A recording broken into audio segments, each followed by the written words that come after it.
կոչվել է Պաբեդայի փողոց ու այգինել այդ անունով են կոչել։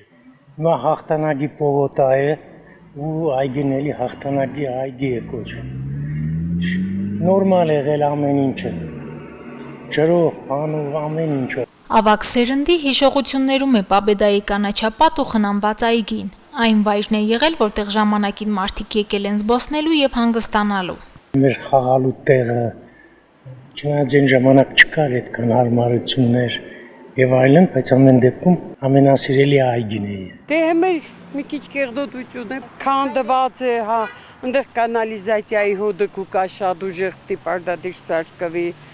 Տհաճ հոտը, անբարեկարգ, քանդված ու աղտոտված վիճակը կենտրոնական հատվածի կանաչ գոտու ներկայիս պատկերն է։ Ջեմուղիներով անցնելը վտանգավոր է, տեղ-տեղ բացված փոսեր են, այգին նույնիսկ փլուզված հատվածներ ունի։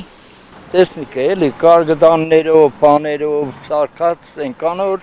ծածկել են էլի։ Ֆինանսական տարբեր աղբյուրներով հաղթանակի պողոտայի կապիտալ ասֆալտապատման ծրագրերը միշտ շրջանցել են այգին։ Քաղաքային միջավայրի կենտրոնում գտնվող կանաչ գոտու վերականգնումը երկրորդական է համարվել, բայց քաղաքի բնակիչներն իրենց ձայնով առաջնահերթ խնդիր դիտարկեցին։ Մասնակցային բյուջետավորման ծրագիրը դրանով հաղթեց։ Այգու վերականգնման արժեքը գնահատվեց 86 միլիոն դրամ, որի 69 միլիոնը պետական, մնացածը քաղաքային բյուջեի ֆինանսավորումներ լինելու։ Քաղաքապետարանի պատվերով, երբ նախագիծը կազմվեց, պարզվեց, որ 86 միլիոնը քիչ է քանդված վիճակում գտնվող հաղթանակի այգու համար։ Ոչ միայն քանդված ջեմուղիների մակերեսներն են մեծ, նաև տարածքով անցնող քայքայված, փտած ստորգետնյա ջրատարներ, քյարիզներ կան։ Քաղաքապետարանը վերանայեց ներդրման իր բաժինը, արդյունքում ծրագրի ընդհանուր արժեքը 86-ից դարձավ 179 միլիոն դրամ։ Ինչպես գիտեք, նաև այգու տակով անցնում է Գյումրի Կեդագը եւ բարեկարգման ժամանակ պիտի նաև բացվի հունը մակրվի ամբողջությամբ, այնտեղ եթե անհրաժեշտություն եղավ վերանորոգման աշխատանքներ կատարվի, որովհետեւ հետագայում այգու արտաքին տեսքին այլևս ձեռք չտրվի, չփչացվի։ Մասնակցային բյուջետավորմամբ քաղաքային ծրագիրը փետրվարին հաստատվեց։ Նախագիծ մշակելու, կազմելու եւ հաստատելու համար 2.5 ամիս է պահանջվել։ Այն, ինչ նախկինում չի ունեցել, Պաբեդայի այգին նախագծով ունենալու է։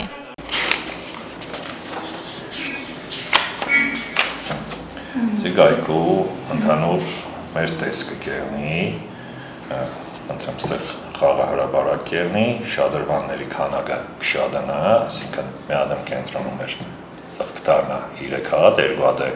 ծայրերը։ Բայց 179 միլիոն դրամ արժողության բարեկարգման ծրագիրը վերաբերում է այգու միջին հատվածին։ Մյուս երկու հատվածները մնալու են, դրանց համար քաղաքային բյուջեով նախատեսումներ ունեն։ Հաղթանակի այգու բարեկարգման գաղափարի հեղինակները մասնակցային բյուջետավորման ծրագրի կանոնակարգով նախագծման կամ շինաշխատանքներին միջամտելու իրավունք չունեն, բայց ընթացքին հետևել կարող են։ Գաղափարի հեղինակները կազմած նախագծից գոհ են։ Այն պատկերացումները, որը մենք ունենք այգու վերաբերյալ, նույնիսկ ավելին են այս պահին։ Եթե մենք նախատեսում ենք ծրագրով վերանորոգել այս մի շատրվանը, ինչպես գիտենք, արդեն նախագծի մեջ 3-ից 5 շատրվաններ են լինելու, 3 կլոր, 2 քառակուսի, լինելու է երեխաների համար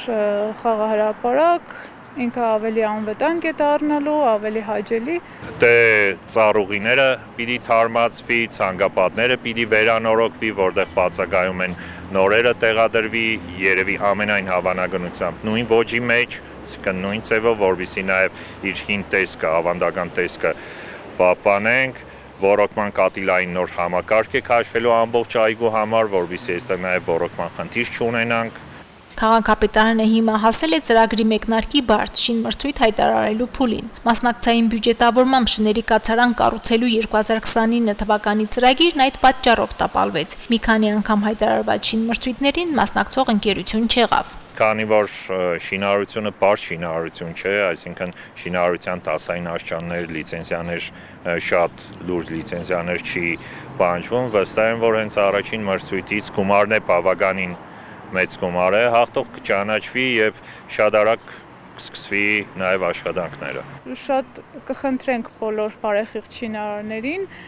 հորդորում ենք նաեւ անպայման մասնակցել մրցույթին, որը կարող է նպաստ բերել քաղաքին։ Շինմրցույթի համար քաղաքապետարանը 2 ամիս ժամանակ ունի։ Եթե հաղթող ընկերությունը գտնվի, սեպտեմբերին բարեկարգումը սկսելու պատրաստ կլինեն։ Մասնակցային բյուջետավորման ծրագրերում պայմանը մեկն է, որ մինչև տարեվերջ ավարտելու են եւ այն վտանգված չի լինի, եթե աշխատանքները գոնե 70%-ի շեմն անցած կլինեն։ Այդ դեպքում է միայն թույլատրելի ծրագրի ժամկետը երկարաձգել 6 ամսով։